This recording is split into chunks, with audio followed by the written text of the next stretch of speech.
Good evening, everybody. Good evening again, everybody. Hi, thank you. Liz Cheney is in the house, so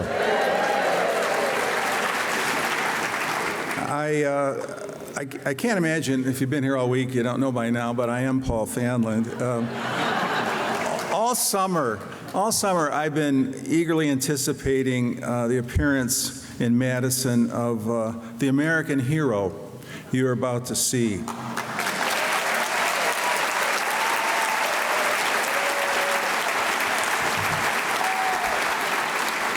I'd say she is the nation's premier political patriot, Liz Cheney.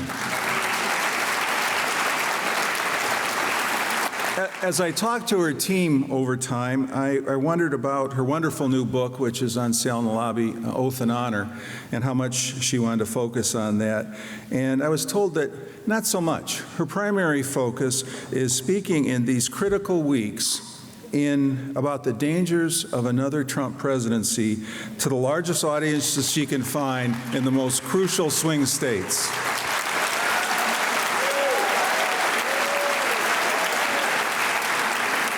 Check and check. Talk about crucial areas. The New York Times today published not one, but two political stories about Wisconsin. One focused on the importance of our county, Dane County, under the headline, How the Fastest Growing County in Wisconsin is Scrambling the Presidential Race. Beyond this theater audience and the virtual views that will follow, this session is being broadcast live across Wisconsin on the 20 stations of the Civic Media Network to get this word all across the state.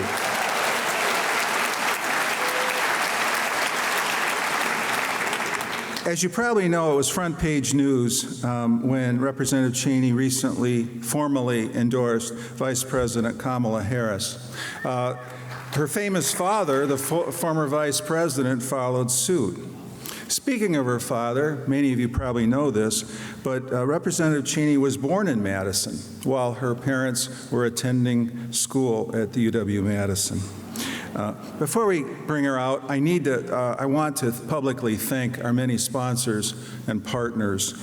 Epic Systems, Exact Sciences, HealthX Ventures, UW Health, the Carbone Cancer Center, Madison Gas and Electric, the Ascendium Education Group, and the University of Wisconsin-Madison. Our co-sponsors include the University Research Park, the Century House, Overture Center for the Arts, the Wisconsin Alumni Research Foundation, the Wisconsin Historical Society, the Madison Community Foundation, Cargo Coffee, La Follette School of Public Affairs, Madison College, Leopold's Books Bar Cafe, and the Forward Theater Company, and our partners include Hinckley Productions, Civic Media, Wisconsin State Journal, and Madison.com. And without their support, this would not be possible, so thank them.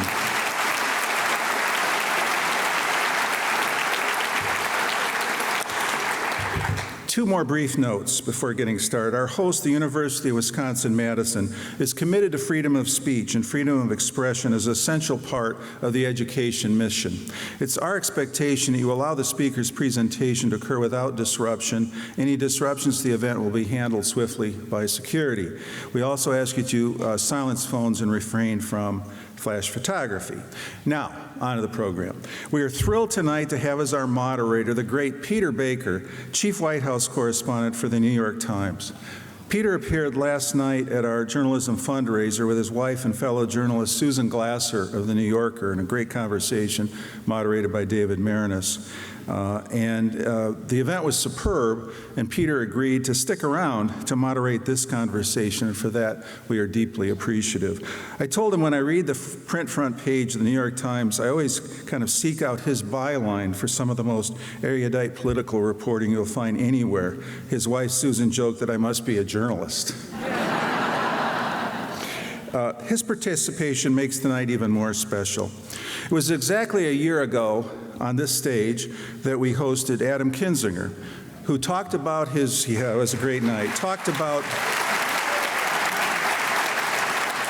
He talked about his journey as a conservative Republican congressman whose conscience forced him to put aside ideology and devote himself to the defeat of Trump and Trumpism. Tonight, we welcome another American hero, a woman with unparalleled political courage and selflessness. I spoke to Wisconsin Democratic Chairman Ben Wickler today, who would be here tonight, except, as all of you know, for the Harris visit that we did not know about. And so we would have had all the Democratic leaders in the state here, but that wasn't possible. But he said, please, Paul, publicly thank her for her patriotism. And I thought that was pretty cool.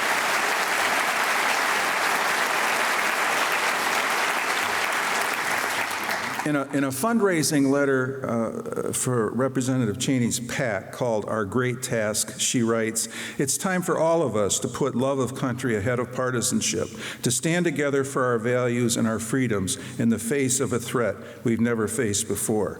With that, please welcome Liz Cheney and Peter Baker to our stage.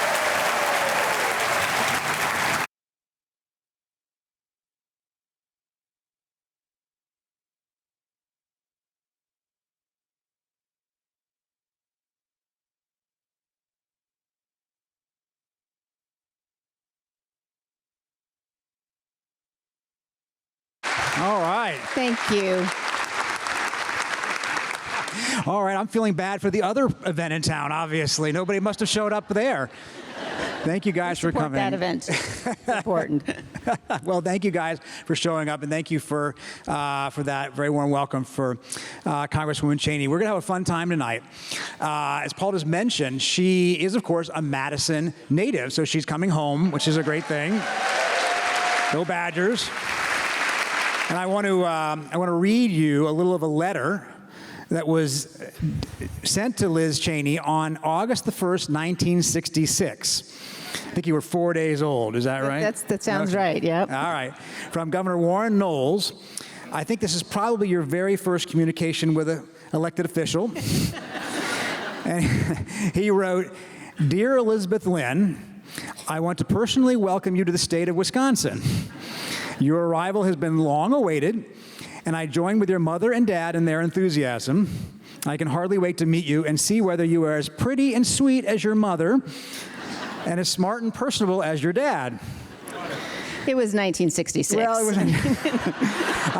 I would actually love to hear their reflections on that. But Governor Knowles obviously is not with us anymore. But if I could be so presumptuous, I'm sure Wisconsin welcomes you back. Thank you, Liz, for being here tonight. Thank you.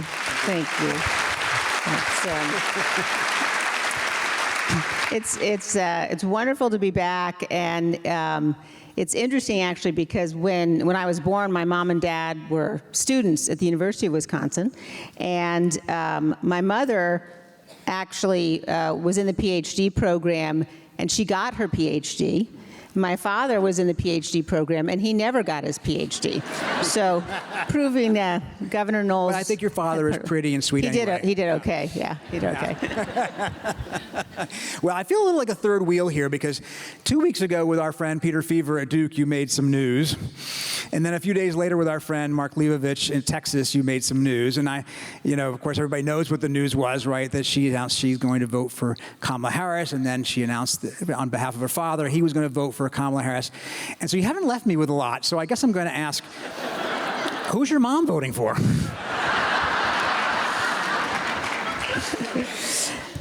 Well, I think you can guess, but I actually have not checked with her this afternoon if she feels all right with me making that announcement today. And as we were just discussing, Lynn Cheney is actually really the tough one in the family. So I think I should check with her before I publicly Don't get in trouble. I don't want to get you in trouble announce. here. I don't want to get in trouble here. But it won't be surprising to people. It won't be surprising. Well, talk a little bit, though, for a minute. You have made this announcement in the last couple of weeks. You cast your first vote, I think, 40 years ago, 1984, for a Republican, Ronald Reagan, and have never voted for a Democrat for president. So this is an extraordinary thing to do. I don't think people should underestimate what it means for a lifelong Republican to make this kind of a decision that you've made. But what do you think about other Republicans who haven't joined you yet? I think of President Bush, who was your father's partner for 8 years. We know he doesn't like or doesn't think much of President Trump and yet hasn't said anything publicly. What about Mitt Romney? And Wisconsinite Paul Ryan. There are a lot of Republicans whose voices are important. Do you think they will speak out, should speak out? Have you ever spoken to them about why they don't? Well, I think that I would put people, I suppose, in different categories, and I don't want to criticize the people that you've mentioned, all of whom have been very clear about their views with respect to the former president. I do think it's important, if you look at President Bush, he clearly endorsed the Republican nominee in 2008, clearly did that in 2012, and has never endorsed Donald Trump. And I think that says something. My decision to not just work to make sure that we defeat Donald Trump, but as part of that, to announce that I was going to vote for Vice President Harris was something I thought about very deeply, and I thought about it from the perspective of doing everything we possibly can to make sure that we defeat former President Trump. And particularly, in my view, in swing states like Wisconsin, I don't think it's enough, if you're voting in one of those states, to say, well, I'm just going to write in a conservative Republican. I'm going to write in somebody that I'd like to see in office. I think this is going to be an potentially incredibly close race. I hope it's not, but it could be, and so it really, really matters. If you really believe, as I do, that Donald Trump is too dangerous ever again to be near the Oval Office, then I think that it's incumbent upon us to go the extra step and actually cast a vote for Vice President Harris. Well,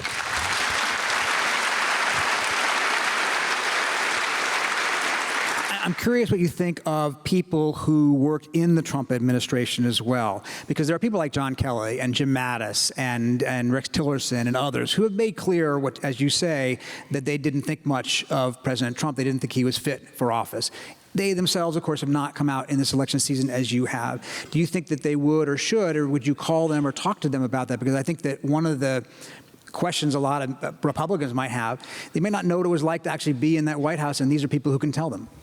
Yeah, look, I think, first of all, you've had an unprecedented number of officials who served in the Trump administration who have said they will never support him again. And I think we've become so numb to kind of the unprecedented nature and the chaotic and sometimes violent nature of our politics now, that it's really important to stop and think about what that means. When those who were working most closely with the former president refused to support him, that's something that everyone needs to stop and think about. I think that, I certainly hope that you will see additional, and I would expect you will see additional of the people who served in in his administration come out and say publicly what they've seen. Some of them certainly have. Mm-hmm. And I think that, in the case of some of the people that you mentioned, for example, General Kelly has been absolutely clear in confirming on the record what he observed and Donald Trump's lack of fitness for office. And you've heard similar things from some of the other people. So, look, I do think it's important. I think one of the things that I've certainly seen around the country in the aftermath of January 6th in particular was, when Republican leaders think that they can sort of keep their head down or that someone else is going to take care of the problem, then I think that can lead voters to think it's not as serious as it is. And so when you have Republican elected officials who, in private, say exactly what we all know to be the case, those elected officials, I think, have a duty, have a responsibility to speak out. I think at the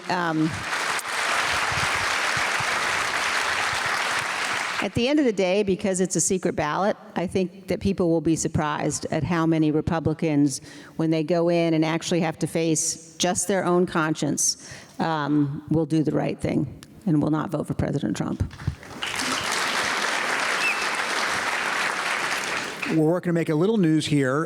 In Texas, you went beyond the presidential race and talked about Colin Allred, who's running for Senate against Ted Cruz.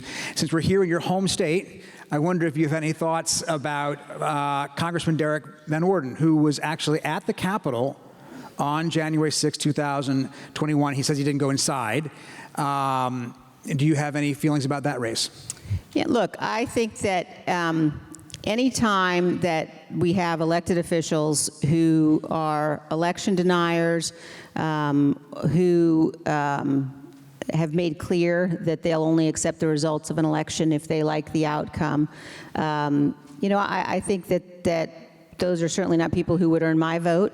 I think that a big part of what we have to do as a country, and especially in states like Wisconsin, is remember and reflect on how important these offices are.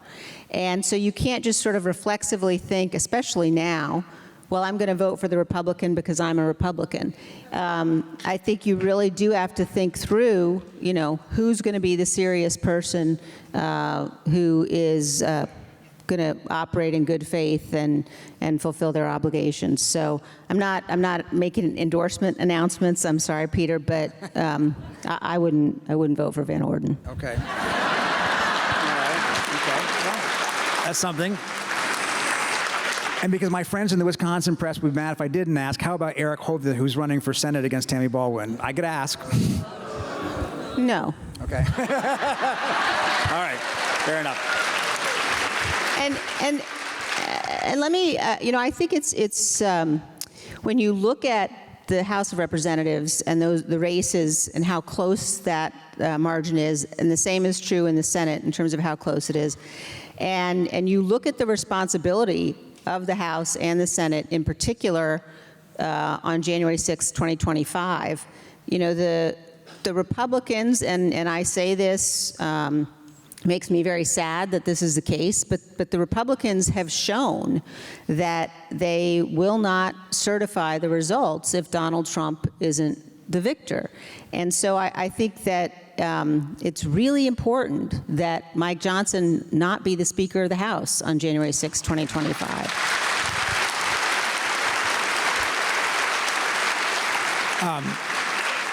I think you and I are basically the same age. I voted for the first time in 1984, and I. Did you vote for Reagan? I'm not saying who I voted for, and I don't vote anymore. Actually, I haven't voted since when I started covering the White House in 1996. I decided I was going to stop voting, just for myself, to try to be as. I know. We can talk about that later. What state do you vote in? Well, I'm in the District of Columbia, so it doesn't make a difference anyway, okay? I mean, Trump got 4% in the District of Columbia, and if, my vote wouldn't make a difference if I was for him or against him. But in any case, my point, all right. No. I walked into that one. We can talk about that later. This is about Liz Cheney. But I want to talk about Republicanism, because the Republicans I covered as a young reporter all the way through. I covered your father. I covered President Bush. I wrote a book about them. I covered, I wrote about President Bush 41 in another book, and James Baker, his partner. Mitt Romney, John McCain covered them, knew them. Tell me about the Republican Party today. We've got the Lauren Boeberts and Marjorie Taylor Greene, and now we have Mark Robinson, who calls himself a black Nazi and advocates the return of slavery, and on a pornographic website, and we can go into even more graphic details that we don't need to. So how is it that has happened? Why has the Republican Party embraced or at least tolerated people who would never gotten in the front door 10 years ago, 12 years ago? Yeah, it happened very quickly. If you think about in probably January 2019, maybe it was around the end of 2018, beginning of 2019, there was a Republican member of the House from Iowa named Steve King, who made comments, that indicated some level of support for apparently white nationalism. And as soon as he did that, as soon as the news broke, those of us, I was in Republican leadership at the time, immediately, Steve King was stripped of his committee assignments, immediately. And if you just look at the difference between the way, that was Kevin McCarthy and Steve Scalise and I were the top 3 officials at that point, the way we dealt with Steve King, and then you just fast forward to 2020, 2021, and the extent to which voices in the party, people like Marjorie Taylor Greene, who, among other things, talks about Jewish space lasers, and it's at the meeting of the Republican conference a few weeks after January 6th, when I was speaking to the conference, I talked about the symbols that the mob carried into the Capitol. And of course, they were there in Trump's name, and they carried his flags, and they used those flags to beat police officers, and they had other weapons with them. But they also had symbols of anti-Semitism. They had symbols of racism and bigotry, and what I was saying to my colleagues at the time was, we have to choose. Are we going to be the party that glorifies that, or are we going to be the party of Lincoln? And we have to reject those things. And what you have seen is the party has chosen not to reject those things. And when you have, just in the last few weeks, Tucker Carlson interviewing someone that he calls, I think, one of the most important historians of World War II. And this individual on Tucker's platform said that Winston Churchill was the greatest villain of World War II. And he said that Hitler didn't really want to fight. And this kind of, anti-Semitism that Tucker promoted, it's, really Nazi propaganda. Then J.D. Vance, who, after this had happened, obviously nobody in a leadership role should be giving interviews to Tucker, but they all still are. J.D. Vance did an interview with Tucker, I think, 2 days after he platformed this guy spreading Nazi propaganda. And so that's really partly what's happened to the party. And then, look, it's I think one of the great untold stories of this period of our history will be of the collaborators, the people who are elected, who know better, who absolutely know Donald Trump's dangerous. They absolutely know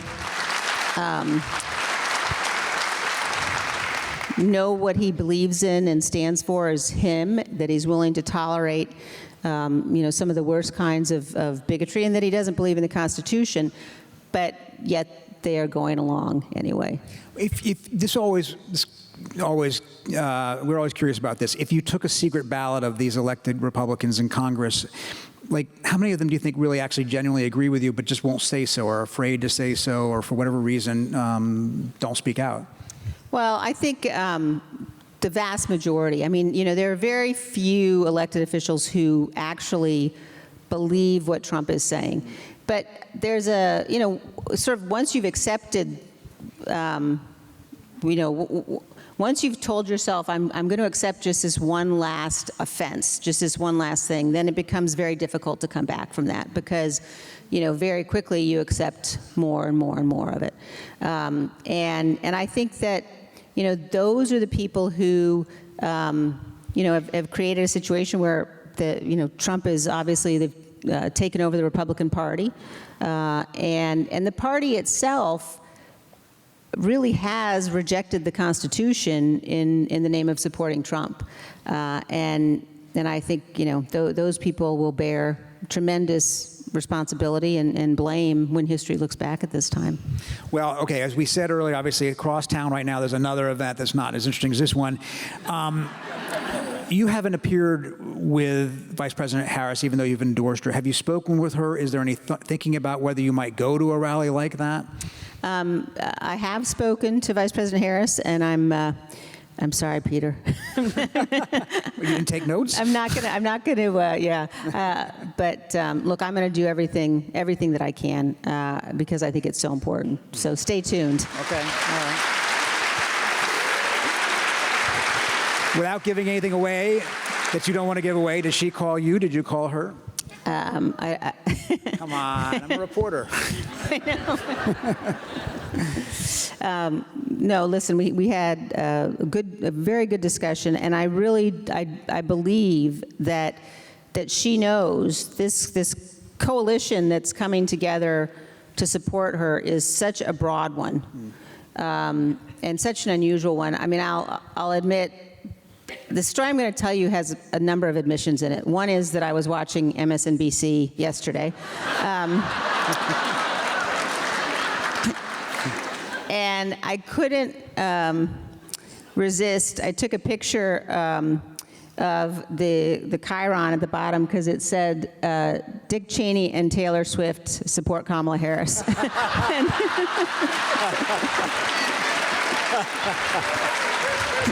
Which one is more surprised? But in all seriousness, I mean, this coalition that is backing Vice President Harris is unique, certainly in modern political history, and I think it really goes to, and this is the point, she understands that she has to be a president for all Americans. This isn't, sort of all of these people coming together saying, we believe 100% in the policies of the Democratic Party, because that's not the case. But I think there are a lot more places we agree than not, and there's something far more important in this race than policy differences.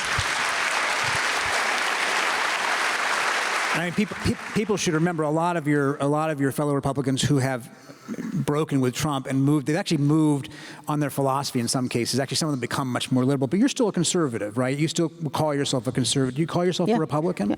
I'm a conservative, and I think it's important to point out that because I have this discussion sometimes with Republicans who will suggest that they're backing Trump because Trump is a conservative, and he's not. There was an analysis, I think it was in the Wall Street Journal actually in the last couple of days, about whose economic policy would be better for the country. This is a Wall Street Journal, and on balance they said Kamala Harris's. When you look at Donald Trump, now I have disagreements with her tax policy and a number of other things, but people need to focus on Donald Trump's tariff policy. And the thing that I think hasn't gotten enough attention about the tariffs is obviously the extent to which we know how damaging tariffs will be for every single American, the kind of tariffs that he's talking about, the extent to which they could crater our markets and choke off free trade. He doesn't need Congress to do that. A president of the United States, through executive action, can impose the kind of really damaging tariffs he's talking about. Not to mention, like, every single day, he's tossing out some new free thing. He says I don't know what the latest one is, but so on economic policy, I think there's real question about what he's proposing, and on national security policy, he's completely abandoned the notion that America has to lead the world, and he's invited Putin to invade our NATO allies. I mean, that is not anything consistent with any kind of conservative national security policy that I've ever been aware of. What did you think of the debate last week between the two of them? I thought that the vice president did a tremendous job, and I think about this sometimes as I try to put myself in the position of somebody who isn't swimming in the politics of it the way that we do. And, I think if you just were watching that debate as somebody who's thinking, all right, who do I want to entrust with the future of the country? Who do I trust?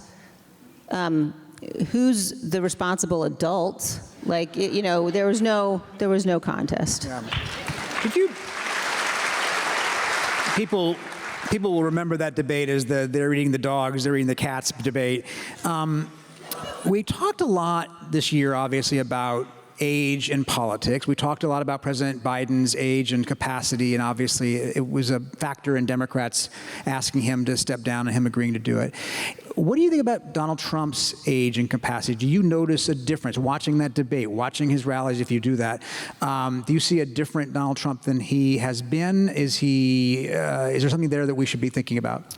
Well, look, I mean, he's clearly unstable. I think he obviously is incredibly desperate and depraved. And I think if you look at the dogs and the cats lie, I mean, it really is, apparently J.D. Vance sort of launched this attack, and they checked with the local government in Springfield, Ohio, and they were told it's not true. And they kept saying it anyway.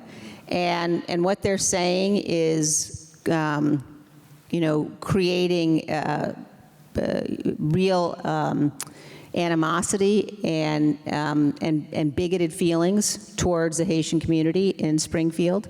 And I have thought, as I've watched them do this, that it's very much like, the lie about the election.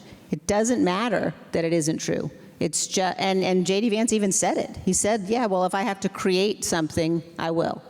So we really, need to understand the use of lying and the danger of that in what they're doing and what they're willing to do as we think about November 5th. Well, you mentioned what they're willing to do. Not that long ago, the former president reposted a tweet or a post, whatever it was, suggesting that you had committed treason and that you should be put on trial in a military tribunal. Putting aside the legal, constitutional, issues there, how do you react to that? And do you worry for your own safety, for your own, for you and your family if he wins the election? Well, when I saw that, and I think I responded to it saying, look, this is just the latest episode, the latest example, Donald, that shows the American people that you're not fit to be president. And so I don't think about it from a personal perspective as much as I do from the perspective of trying to make sure that the voters understand what he's doing and what he would do. And this, look, he tried it before, There's a new show on, I can't remember which streaming service it is, but it's called Stopping the Steal. I think it just came out in the last couple of days. It's worth watching because it reminds you again of everything that he did to try to overturn the election and seize power. And overturn the election means throw out the votes of millions of Americans. Throw out the votes of Wisconsinites who decided that, Joe Biden should prevail, that Joe Biden won this state. He wanted to throw out your votes. And he will do it again. And he's totally untethered to the law. If you think about the fact that our court system, which sometimes people say, well, the courts will constrain Trump. The courts, they can't enforce their own decisions. And so if a president is unwilling to enforce the rulings of the courts, then we aren't a nation of laws. And this most recent Supreme Court decision on immunity, no matter what the court seems to have thought they were doing, what they have done is created a situation where Donald Trump, were he to be in office again, would believe that he could do anything and that he would be absolutely immune from any kind of accountability. And the danger to that, you just have to listen to the guy. I mean, I keep trying to find ways to say to people, if you wouldn't hire the guy, if you, wouldn't let him watch your children, then, he probably shouldn't be your choice for president. That's,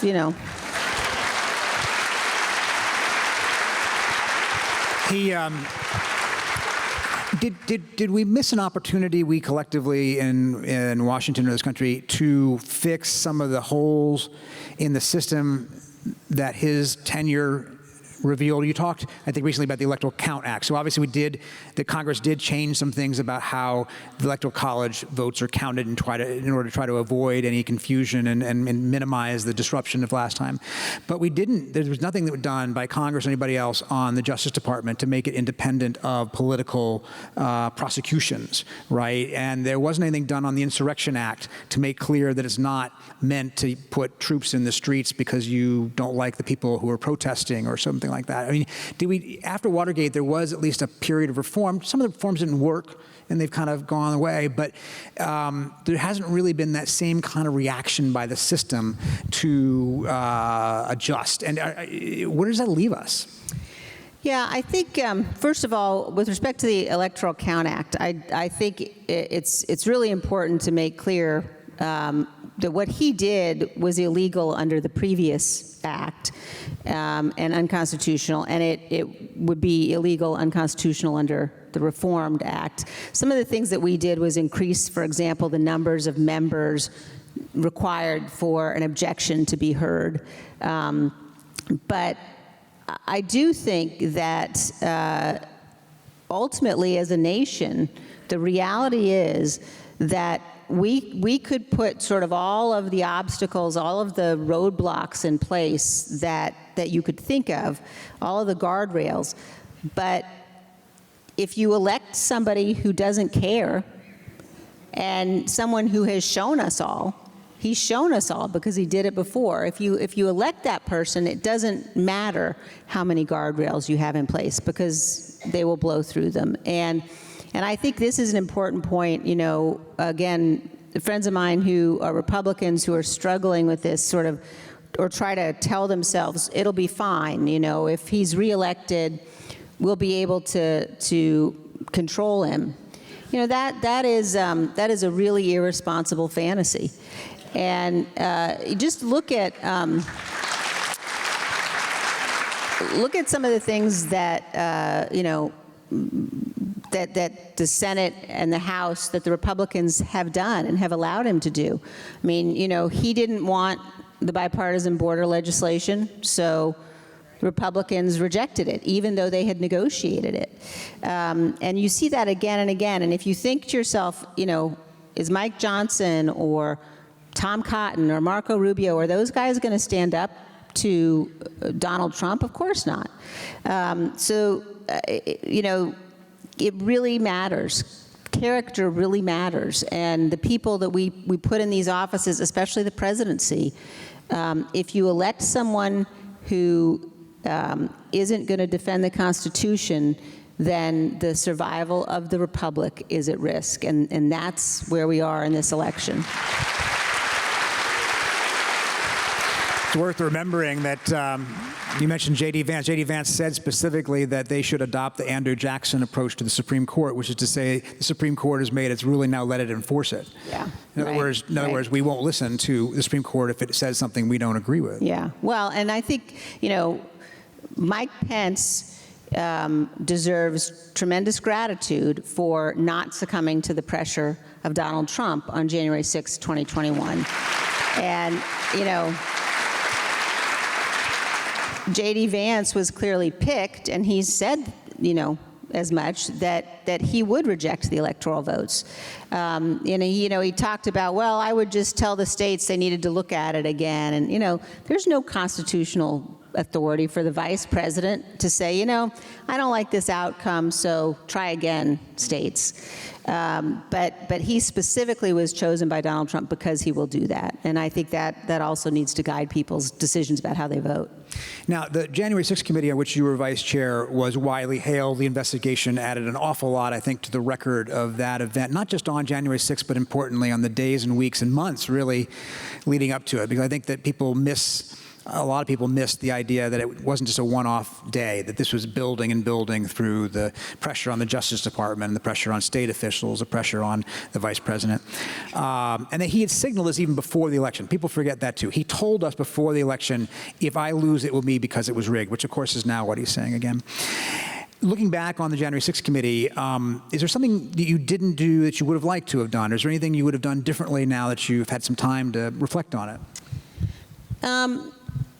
You know, I think there's nothing that I can point to that I would say, I wish we'd done that differently. Obviously, I wish I had never supported Donald Trump. That's sort of outside the bounds of the committee's work, but that's my regret. When I think about the work the committee did, I'm incredibly proud of what we did, and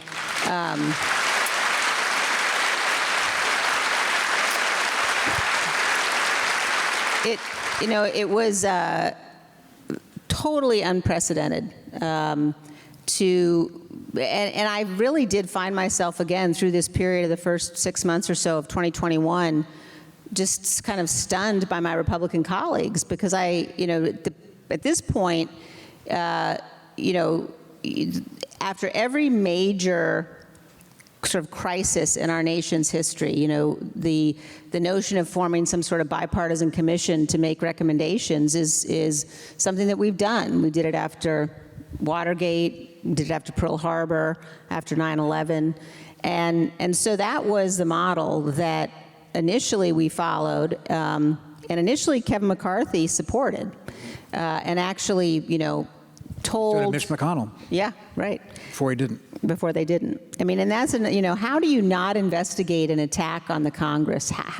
I don't know how you justify not investigating it, but they killed the idea of an outside bipartisan commission, and so the Select Committee was the only way we had to actually do the investigation. And, it was really important, we felt, to make sure, first of all, that the story of what had happened, as we did the investigation and interviewed Republican witnesses again and again and again, it was clear this story has to be told by those Republicans. This isn't Donald Trump's political opponents saying he refused to tell the mob to leave, saying he didn't actually want to do anything. Those are the people inside the White House, and that's why, frankly, he's working so hard to suppress the evidence in his January 6th criminal trial, because he doesn't want the American people to hear the testimony that those people gave to the grand jury. Now, the Select Committee developed a significant amount of evidence, but the special counsel has developed even more. And Donald Trump has everything that we all did, and he knows what these people said in their grand jury testimony. He doesn't want the American people to know it. But again, just the extent to which people should remember this wasn't his political opponent saying these things. It was the people and his family working most closely with him. Yeah, no, I think that's important to remember. You mentioned regretting supporting him. Talk about your own journey a little bit, because you did endorse him in 2016, and then you endorsed him in 2020, and you voted against the first impeachment and so forth. You were more outspoken from time to time than most of your colleagues, even then, when he said things that you felt outrageous, when he said we shouldn't even have the election in 2024 because of COVID and so forth. You did speak out. But we interviewed Adam Kinzinger once for our book on Trump called The Divider, available at all bookstores near you. It's a great book. And he said something really interesting to us, which I was fascinated. We asked him, okay, why did you vote against the first impeachment? He says, look, I was open to voting for it, but I just was looking for a reason not to. It was easier for me to stay with my party, and so I latched on to the criticism of the Democrats and how they handled it, and they didn't handle it well, and they should have done this or that. I had a better inquiry, and I let that be my excuse, in effect, he's saying. I'm not quoting him directly, but something like that, for sticking with my party, and I regret it. I thought there was a fascinating insight into the psychology of politics, right? Because we are in this tribal moment. It's us versus them. And sticking with us is the easier course, right? And I wonder if you can talk a little bit about that. Yeah, I mean, I have a different view about the first impeachment than what you mentioned. And I have huge respect, obviously. He's a dear friend of mine, for Adam. But the first impeachment, I think that one of the real problems, and I looked at this from the perspective of, this is a very serious and grave constitutional obligation that we have as members of the House to decide to vote to impeach. And because the Democrats who were in the majority on the committee didn't pursue testimony of some of the key people, I felt that they hadn't made the case. Now, if they had gotten that testimony and put it on, things may well have been different. But it also very much guided me as we worked on the Select Committee, because I knew, there was this debate that went on where some people were saying, well, you shouldn't have an aggressive litigation strategy as part of the Select Committee's work, because if you lose, then, that will have an impact on the institution of the House. And my view throughout was nothing has a greater impact on the institution of the House than failing to fully investigate this attack on the House. And so I believed it was very important for us to issue subpoenas, to pursue those subpoenas aggressively in litigation, pursue enforcement of those subpoenas. And to her great credit, Speaker Pelosi, first of all, she appointed me to the committee, which, I'm sure wasn't easy for her in some respects. But when she was thinking about appointing me, one of her staff members handed her a piece of paper that said, "The top 10 worst things Liz Cheney has ever said about Nancy Pelosi." And It's amazing they narrowed it down. I mean, it's like, wow, I'm glad they stopped at 10. But she, look, she took the piece of paper, she looked at it, and she said, "Why are you bothering me with things that don't matter?" and handed it back to the staffer. And so,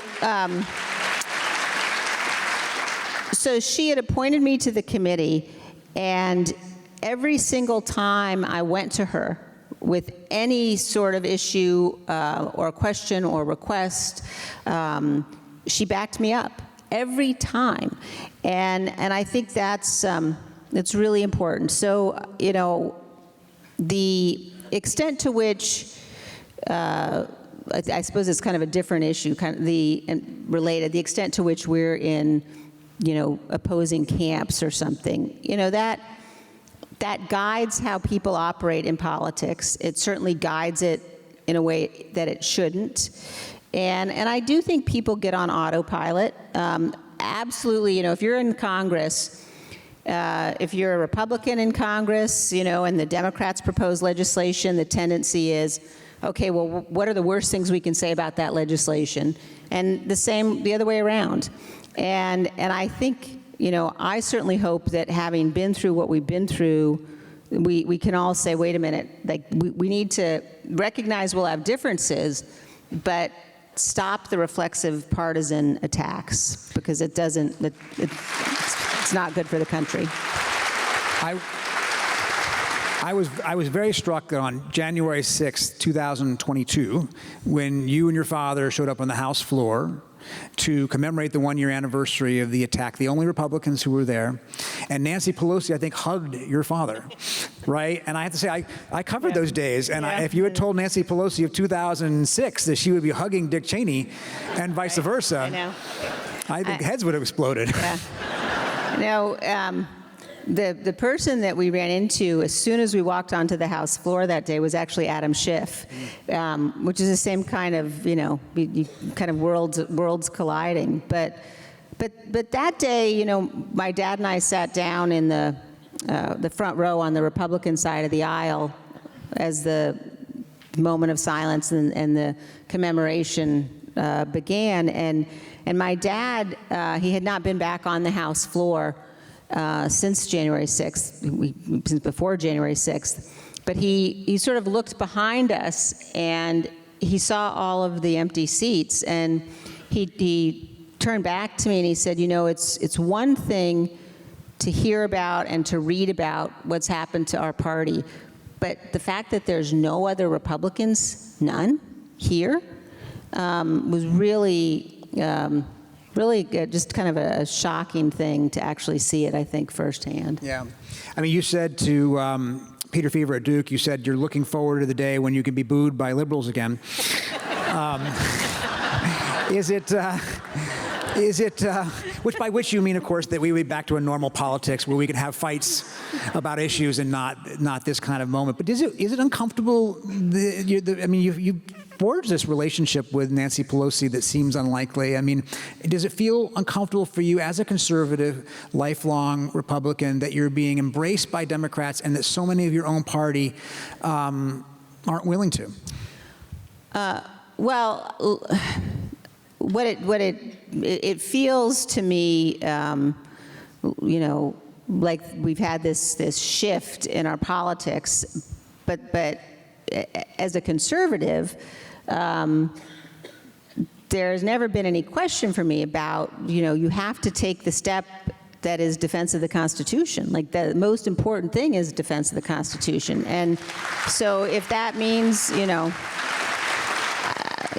so yes, I mean, it is obviously a little discombobulating sometimes. But I think there's a really important lesson too. And I think that lesson is we have to listen to each other. And it goes back to the reflexive partisanship. We have to conduct ourselves, and members of Congress should be incentivized. Let's sit down and talk across the aisle and learn from each other. And maybe you'll convince me, or maybe I'll convince you. But the reflexive partisanship is, we have to get away from it. And I'm sure, the Democratic members of the Select Committee thought it was just as weird to be sitting there with me. So I was like... You are in this position where you have made this extraordinary break with your party's nominee, and you're supporting the nominee of the other party. I wonder how far it goes beyond Trump. Trump is this, in your view, as you've described him, a unique threat to the Constitution. Would it apply if it had been Nikki Haley or Ron DeSantis or some other Republican who ran but didn't win? If they had won the nomination, would you still be here supporting the Democratic nominee? Look, I certainly have my issues with the people you mentioned, but I don't believe that they would pose the threat that Donald Trump poses. I mean, it's only Donald Trump. Now, it's only Donald Trump who has said you can terminate the Constitution, and who has actually tried to do so. But I would say that there are others in the party who, can't be trusted with power. And those are the people that we've talked about who are election deniers. So Trump presents a really, a uniquely grave threat to the republic in this election cycle, and that's why he has to be beaten at the polls. And I think that's very important to be clear that that's the response, is to make sure that he's defeated at the polls. But as a country and as a people, I do think we have to hold elected officials to account if they have been willing to go along with what he's done, if they've perpetuated the big lie.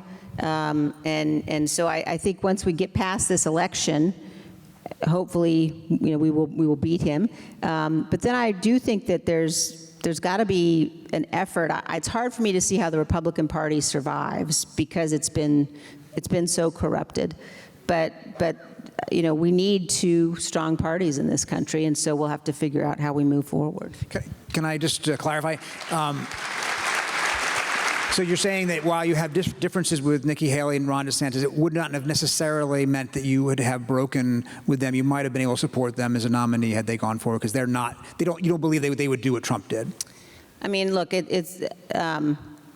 I don't believe that we have had. I think that Donald Trump presents a particularly unique danger.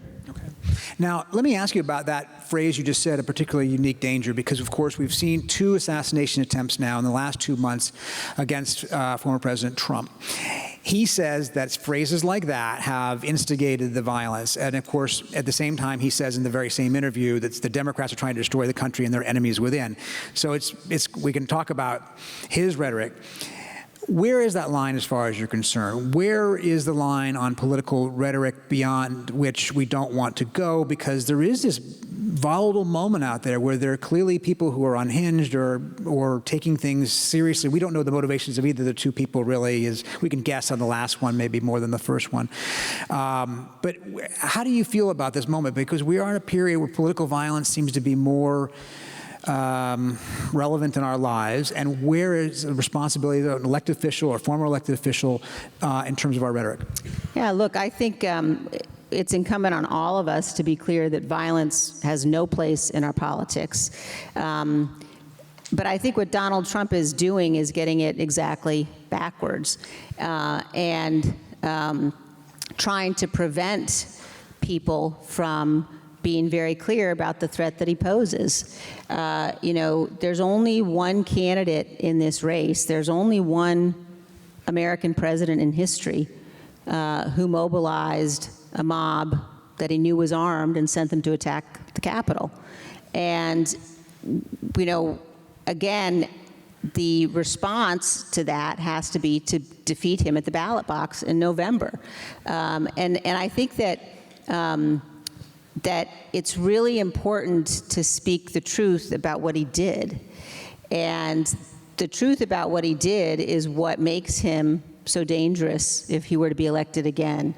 And I think that, if you have any question about what he did, just go back and look at what he did during the 187 minutes. I mean, that is the story of watching the mob assault the Capitol in his name, brutally beat police officers in his name, and have family members and his most senior supporters and advisors pleading with him to say something, to tell the mob to go home, and that he wouldn't do it. And he watched it on television. He was sitting in his dining room watching it on television. And, just if you go back and look at the testimony that we took in the Select Committee, we know, for example, that he was handed a note while he was watching it on television, and the note said a civilian had been shot at the entrance to the chamber of the House of Representatives, and he still wouldn't tell the mob to go home. And we also know that when he tweeted at 2:24 that Mike Pence didn't have the courage, in Trump's words, to do what Trump wanted him to do, about 10 minutes after that tweet went out, the mob, the crowd surged forward, both inside the Capitol and on the West Front, and the Metropolitan Police line that had been holding the armed mob back broke at that point. It was the first time in the history of the Metropolitan Police Department that one of their lines broke in that fashion. He knew what he was doing. He didn't want the mob to stop because they were accomplishing his purposes. And you just have to, again, look at the testimony of the people who were there. So I think it's really important for people to speak the truth about that level of human depravity, so that we don't elect him again. We're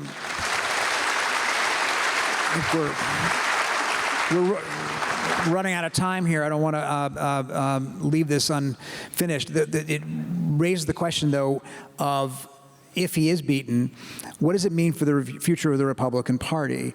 It's been written that that the Democrats have to win by such a large margin, not just to keep there from being any doubt about his defeat, but also to convince the party to purge itself of Trump. Can the party purge itself of Trump? Is that something that can happen? I think the way that I think about it, and this is based upon spending a lot of my time traveling around the country and talking to people, Republicans and Democrats and independents, that we need our political system to reflect the goodness of the American people. And that, I think the majority, I don't have any question that the majority of Americans don't want somebody like Donald Trump to be the president. The majority of Americans really would like to have a president that their kids can look up to. They really would like a president they know is going to defend the peaceful transfer of power. And I think that's where we have to start. I don't whether it's organizing a new party. Look, it's hard for me to see how the Republican Party, given what it has done, can make the argument convincingly or credibly that people ought to be voting for Republican candidates until it really recognizes what it's done. And so I think, making sure that on an individual basis we're casting votes for serious, responsible people, that we're encouraging people to get involved and run. There is certainly going to be a big shift, I think, in how our politics work. I don't know exactly what that will look like. I don't think it will just simply be, well, the Republican Party is going to put up a new, slate of candidates and Right. off to the races. I think far too much has happened that's too damaging. Well, so the Republican Party was actually born out of the ashes of a failed party. Are you thinking then there has to be a new party here? That what you're just suggesting just now, right? I mean, it may well be because, again, so much of the Republican Party today has allowed itself to become a tool for this really unstable man. And so it certainly has moved away from standing for anything of substance, anything of policy. And I think, we're going to have some entity that actually, can be making the case for the kinds of conservative causes that I believe in terms of a strong national defense and limited government and low taxes, the things that have represented the Republican Party before Trump. Last question. I think people, when I travel, not as much as you do, I find that they're hungry for optimism. They're hungry for good news, right? It's been a tough number of years for a lot of Americans for a lot of reasons. Economics, their own economics, obviously, as well as politics and so forth. What makes you optimistic? What are you, in your travels, what are you learning or what are you seeing? What makes you feel positive about where things are going, given how dark the conversation often is? Yeah, look, I feel very optimistic about the extent to which people are mobilized and motivated and understand how important it is to get out on November 5th and starting now in a number of states. And I feel very optimistic about the option that we have, very optimistic about the fact that we actually, can beat Donald Trump in this election cycle. And if you think about, we all have been through a period of time where people sort of say, I don't want anything to do with politics if that's what politics looks like. But, it's happened in a what is it, about an 8-year period, I suppose. We can fix it. And the fact that we live in a republic, that we live in a country where we get to do that, where we have the chance to do it, where we can show the whole world who we are and that we actually believe in our democracy and in optimism and hope. It feels to me like that's the path that we're headed down. And I think then we can rebuild and build something better out of this. Okay. Well, on that note, thank you very much, Liz Cheney, for taking the time. Welcome home to Madison.